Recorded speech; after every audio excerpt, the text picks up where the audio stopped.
Rasulullah sallallahu aleyhi ve sellem bizə xəbər verir ki, qiyamət günü 4 şey haqqında soruşulmadıqca qul bir addım belə tərpənə bilməz. Yəni bu 4 şeydən ikisi zaman haqqındadır, vaxt haqqındadır. Allah Resulü sallallahu aleyhi ve sellem buyurur ki, "La tazulu qadama abdin yawmal qiyamah hatta yusal an umrihi fima afna." Qiyamət günü quldan ömrünü harada tükətdiyi haqqında, harada keçirdiyi haqqında və elmi ilə nə etdiyini və malını haradan qazanıb haraya xərclədiyini və bədənini harada tükətdiyi haqqında soruşulmadıqca bir addım tərpənə bilməz.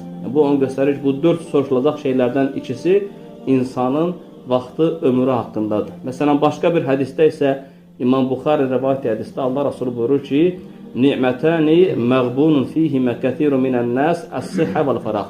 2 nemət var ki, insanların əksəriyyəti o nemətlərdə ziyan içərisindədir və qəflətdədirlər. Onlardan biri sağlamlıq, digəri isə boş vaxtdır. Həqiqətən də elədir. İnsanlar bu nemətləri itirdiyi zaman, yəni peşman olurlar. Halbuki onu gərək vaxtında dəyərləndirək ki, peşman olmayaq.